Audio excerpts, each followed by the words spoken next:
भेजा to get my passport. और वो बंदे ने मेरे से $5 मांगे ब्राइब। मैंने फिर वो थोड़ा बहुत बोला मैंने कि अब मेरे को बहस नहीं करना है। जस्ट होप कि आगे मेरे को ऐसा एक्सपीरियंस ना हो। बट मेरी भी गलती थी, मैंने आँख बंद करके ये बुक कर लिया था क्योंकि बाहर से फ़ोटोज अच्छे लग रहे थे।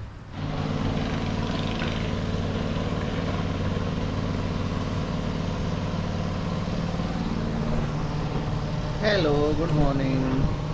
आज नया देश, नया शहर, एक्चुअली नया शहर है, नया आइलैंड। आई एम इन डॉन्डेट, लाओ।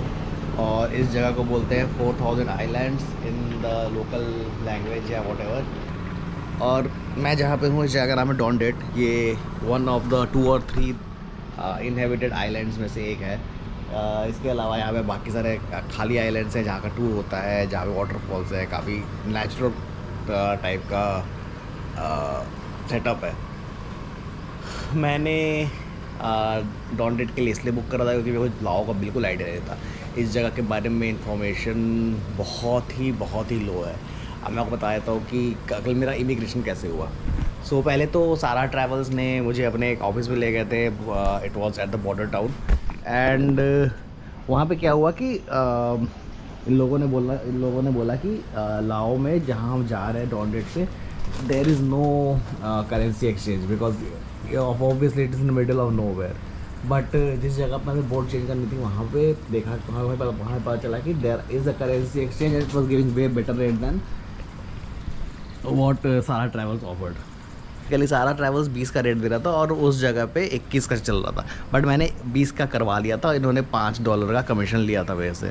फिर मैं सोचा कि चलो यार 250-300 रुपये होते हैं, या सोचा is not such a big deal.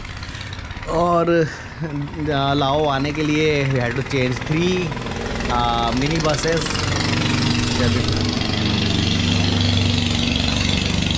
लाओ आने के लिए we had to change 3 mini buses.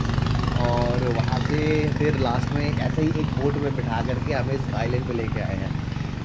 ये आइलैंड मेकोंग डेल्टा के चारों तरफ बसा हुआ है। ये मैनी लाइक 4000 आइलैंड्स है और एक वाटरफॉल है बड़ा सा, जो कि मैं शायद आज देखने जाऊँगा, अगर जा सकता हूँ कि नहीं पता नहीं।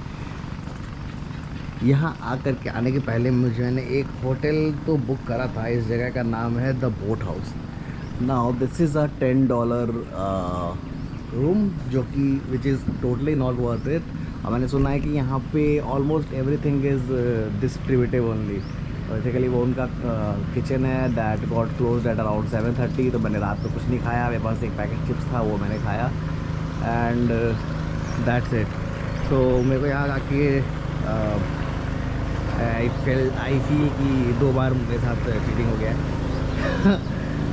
एनीवेज, अब मैं आपको वीज़ा का बताता हूँ।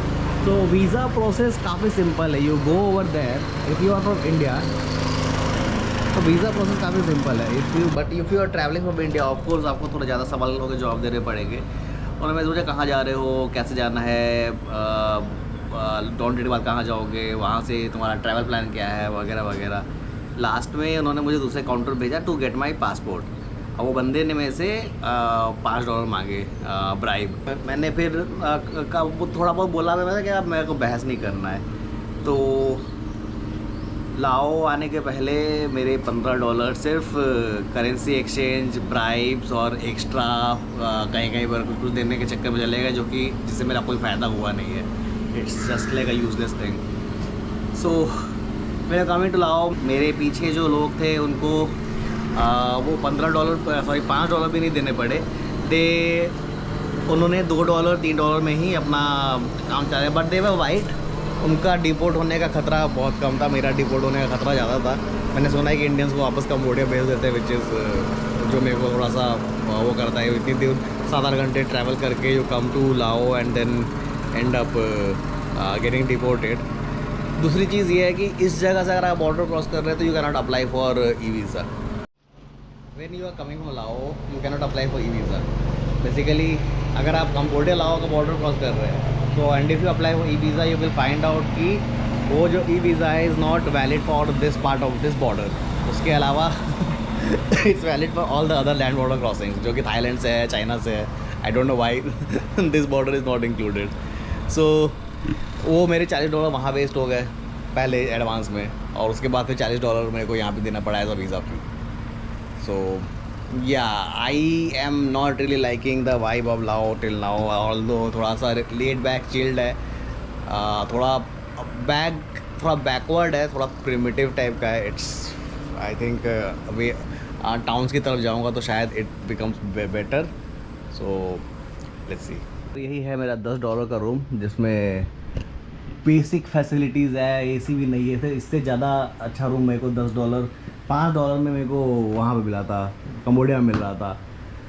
आई जस्ट होप कि आगे मेरे को ऐसा एक्सपीरियंस ना हो। बट मेरी भी गलती थी, मैंने आँख बंद करके ये बुक कर लिया था, क्योंकि बाहर से फ़ोटोज़ अच्छे लग रहे थे।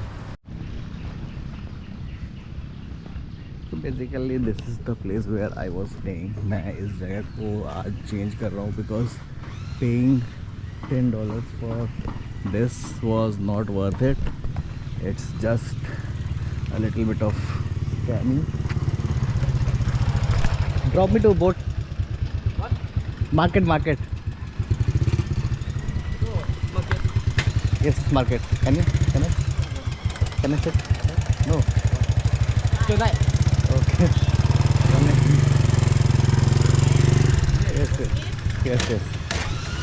Yes. वो भैया नहीं जा रहे थे, इन्होंने मैं एक दूसरे बंदे को बोला कि इसको पछोड़ दो मार्केट में। मैं बोला how to go to the waterfall from here? The big waterfall or small waterfall? Big waterfall. Oh, big waterfall, yeah. We have the boat from there. Okay, boat. Go to the mainland okay and then tuk-tuk. Okay Yeah, go to the waterfall. Okay Yeah, we have the white shop over there. Okay. And small waterfall? No, big one. Okay.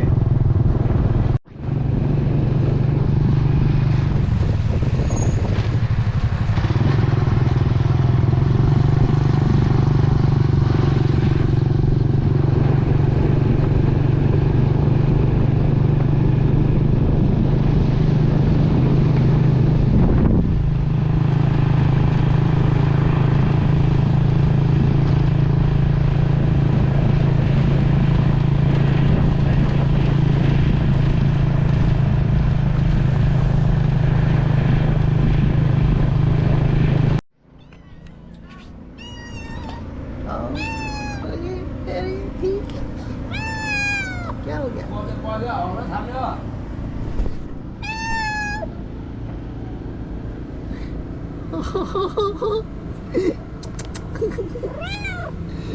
क्या cutie. Now I like love. Cat, this is chatty patty. Hello.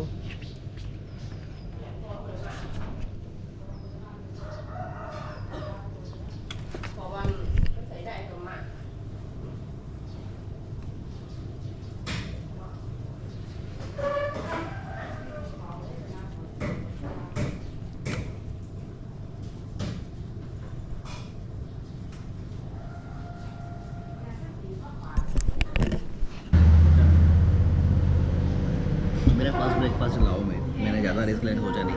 यहाँ का भी खाना काफ़ी French inspired है। सो you can see कि मैंने एक सैंडविच ऑर्डर करा था, which is actually a baguette and ice coffee, जो कि काफ़ी ज़्यादा है। The entire thing is costing me around $1.5, sorry $1.5। और क्या चाहिए आपको? तो इसके बाद मैं भरपेट खाना खाऊंगा once I am back for tour and everything, जो थका हारा रहूँगा। आज मुझे अपना बोट हाउस पसंद नहीं आया, तो आई अबूड अनदर प्लेस थोड़ा यहीं पास में, और कल मैं पाक से निकल जाऊँगा। एक एडवाइस देता हूँ, if Don Det is not something that you are looking for, जैसा मैंने दिखाया, so you can go straight to Pakse के पास एक एयरपोर्ट भी है, वहाँ से डायरेक्ट फ्लाइट्स हैं, डायरेक्ट बसेज है for Vientiane, flights for Vientiane. So you can go flight from Pakse to Vientiane instead of spending too much time Don Det में। But Don Det is good for experience. अभी मैं waterfall जाऊँगा, मेरे को लगता है कि उस होटल ने, होम स्टे ने मेरा एक्सपीरियंस ख़राब कर दिया, otherwise it is not a bad of a place. Market से थोड़ा दूर मैंने अपना होटल ले लेता है। मार्केट रहेगा तो काफ़ी, मतलब it's not that bad, it's nice. I could have stayed over here, this place looks amazing. एक इंडियन रेस्टोरेंट भी है यहाँ पे, बंद है लगता है। वैसे तो इंडियन के साथ साथ लोकल का फूड नहीं, ये इन करने के लिए दूसरा है कि एक इंडियन रेस्टोरेंट बोला था बंद हो गया है। एंड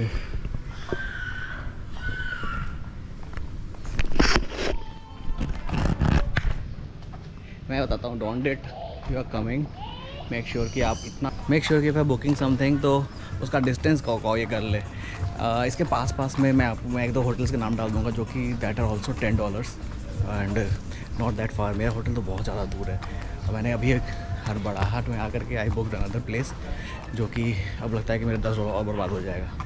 विल सी, जब तक हो सकता है कि वो कैंसिल कर दे। अब मेरे को एक सिम कार्ड मिल गया है, जैसा सिम कार्ड 4.5G लिखा रहता है इसमें, अब पता नहीं 5G है क्या है, इंटरनेट थोड़ा स्लो है इसमें, बट ये सिर्फ 500 का था तो इट्स फाइन।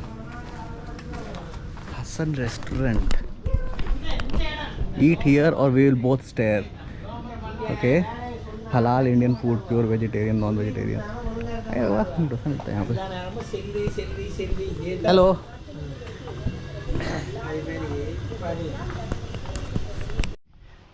आज काफ़ी दिन के बाद मैं इंडियन रेस्टोरेंट ट्राई कर रहा हूँ। ये हसन इंडियन रेस्टोरेंट है जहाँ पे सच अ नाइस मेन्यू। अगर if you are a vegetarian then I think this is the perfect place to have your meals. एक डोसा ऑर्डर कर लिया है, अभी देखते हैं कि कैसा बनता है। मेरा डोसा आ गया, डोसा सो मच। सांभर कम है बट जो भी मिंट, ये मिंट है, ये सब चटनी है, आई थिंक ये ड्राई फ्रूट है, बादाम की चटनी है, वेरी गुड।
काफ़ी चाइनीज़ बिजनेस आ रहे हैं तो धीरे धीरे यहाँ पे डेवलप हो रहा है।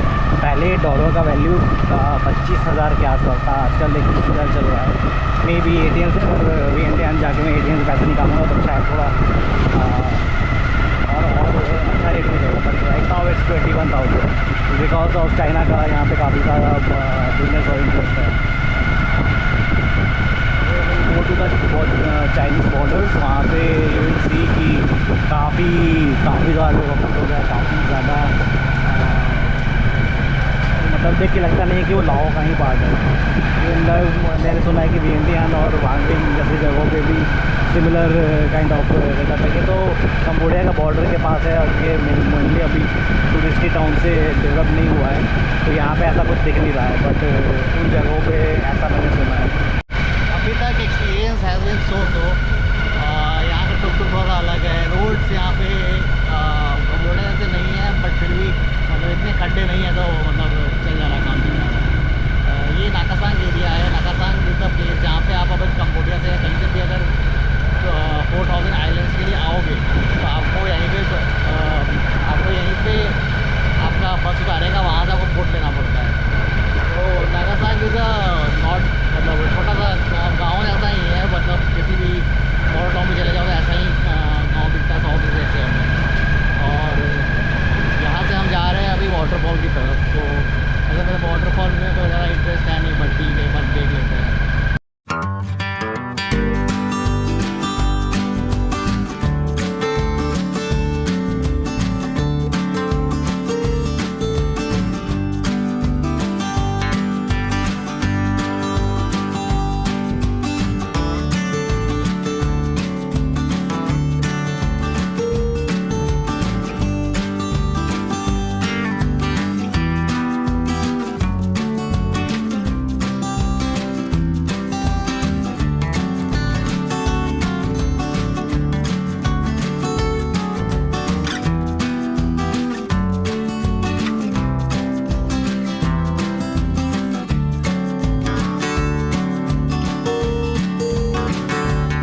भाई मेरे को यहाँ पे उतार करके यहाँ पे 1 घंटा वेट करेगा और मेरे को वाटरफॉल उतार दिया है। इस वाटरफॉल का नाम है खोन फोफेंग वाटरफॉल।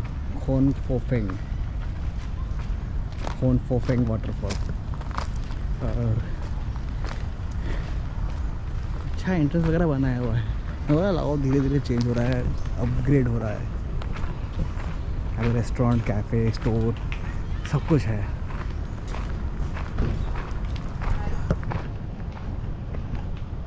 पूरा पार्क बना हुआ है एक तरह से। अगर यहाँ टूरिस्ट देख नहीं रहे हैं, लोकल लोग ही हैं यहाँ पे। मैं वाटरफॉल की आवाज़ सुनते सुनते आगे बढ़ रहा हूँ। द मनीकोट सेक्रेट टी ट्री। अच्छा ये सारा कुछ यहाँ पे कॉफ़ी शॉप, रेस्टोरेंट सब इधर आसपास में है। आई एम सरप्राइज कि यहाँ पे टिकट काउंटर नहीं है। यहाँ टिकट काउंटर है। ओ है टिकट काउंटर।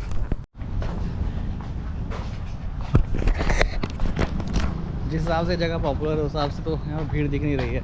और टिकट था 30,000 किप का एक टिकट। 30,000 किप मतलब इट्स ऑलमोस्ट $1, 100 रुपये का टिकट था पड़ा मेरे को।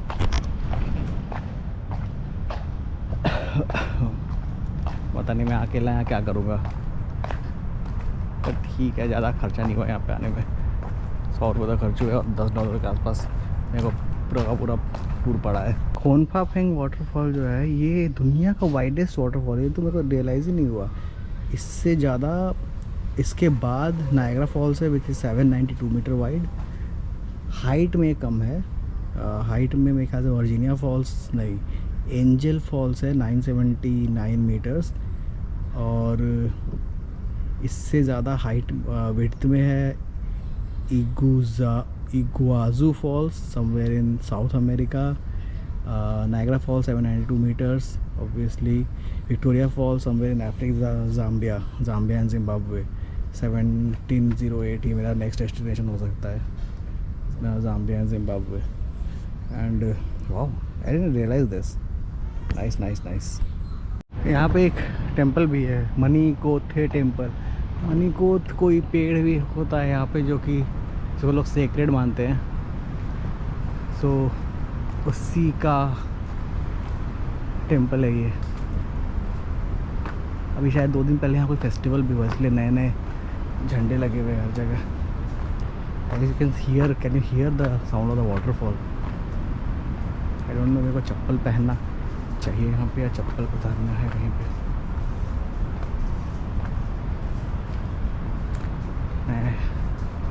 मैं यहीं से वापस चला जाऊँगा। समझ नहीं आ रहा है I am suppose to be here और नॉट।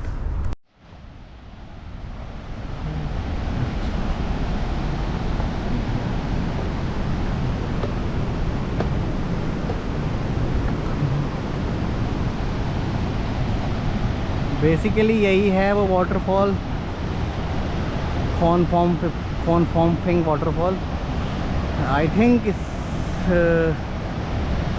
जो पूरा मेकोंग डेल्टा का जो ये एरिया है वहाँ का पानी है वो वहाँ जाके गिरता है। It's not that huge but it's very rapid. मेरे को लगा था कि यहाँ पे तैरने वैरने का कुछ होगा, बट आई डोंट थिंक इस स्पीड में तो कोई यहाँ पे तैर सकता है।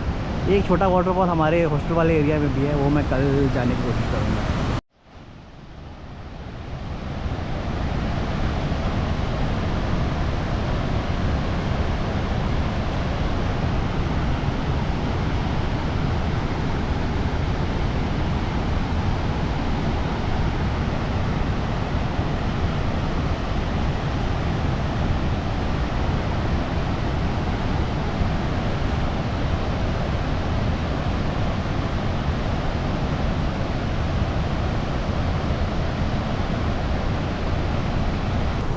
आधा घंटा बिताने का कोई पॉइंट है नहीं, बहुत गर्मी है। सुबह आते तो कुछ अच्छा भी लगता, और मेरे ख्याल से यहाँ एक्टिविटीज़ कम है, ऐसे वाटरफॉल देख करके आपको वापस चले जाना है। तो मैं यहाँ पे उसके लिए if you are with your friends तो फिर आधा घंटा 20 मिनट समझ में भी आता है। बट मैं और जगह थोड़ा आगे पीछे घूमने की कोशिश करता हूँ।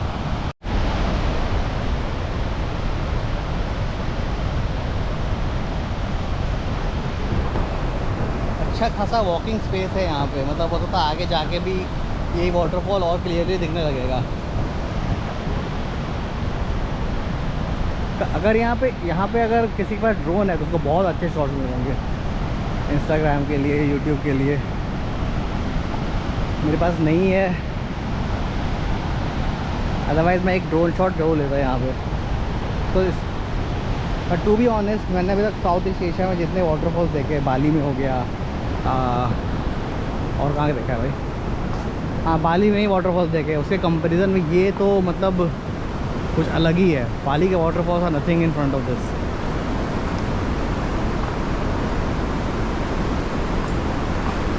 Only waterfall I can compare वो है हमारे यहाँ का चित्रकूट वाटरफॉल, वो तो कुछ और ही चीज़ है।